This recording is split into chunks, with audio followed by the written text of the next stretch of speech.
PTA, Parent Teacher Association.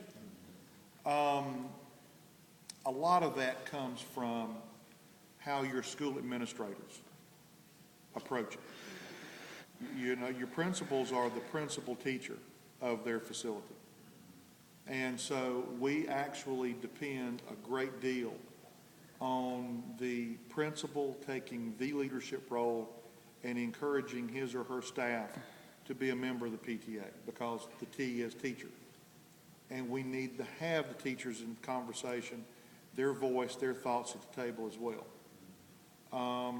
The biggest hurdle that we probably cover, that I see nationally, is the fact that, again, the teachers just don't think they've got the time.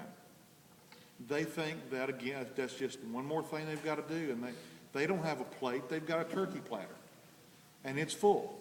It's overflowing. Yeah, and so they sit there and go, I just don't have time. Let me give you an example of one reason why you should have 100% faculty participation and why you should have 100% parental participation. How many of you have ever been involved in the process of filling out a grant application for your school? And most of the time, there is a question on there where you can say, our school has 100% faculty membership in the PTA, or our school has 100% parent or adult membership in the PTA. Now, the person reading the grant application is not going to know the demographics, the numbers, but that statement in itself, or those statements in themselves, are very dramatic. They're impressive.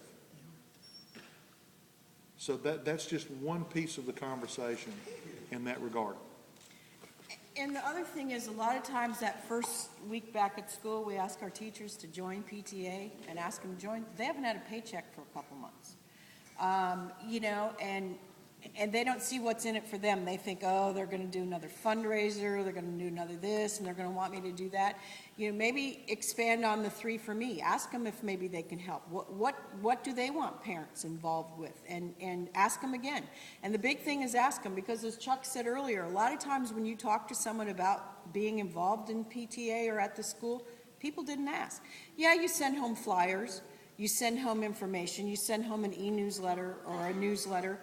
And I mean, I was always involved, and I'd say to my sons, you know, what about, well, Mom, how'd you know about that? Well, because I knew, but not everyone's as involved, and you know yourself, they throw it in the garbage. They might not even take it out of the classroom, they leave it somewhere. But ask them, ask the teachers, what do they want PTA to do for them and with them, and I think you'll get more to join. Could I piggyback? I'm a retired Dade County School administrator and also an active PTA person and a past president, my daughter's middle school, and I was on the high school board also. I think that the main thrust here is not allowing the administrator of the school, the principal, or the assistant principal, they know the peripheral vision of their building and their teachers and the pulse of the community if they're very involved and engaged. And many times PTAs work on one track and the school needs are different. So the PTA and their well-intending fundraisers, let's say, and we're not just doing bake sales, we do advocacy too, they'll say, let's go build a new playground or let's go put a new marquee up. When actually part of that conversation, using your words, are talk to the school principal and say, what are your needs? What can we do to help? And then work in concert with each other. And that's they're the ones who hear important which children because need shoes or need whatever. the PTA might want to put in a playground, but the principal knows in 2 years the school's going to be renovated. So there's that playground. And you need to work with the principal because, like I tell people all the time, they have the keys to the school.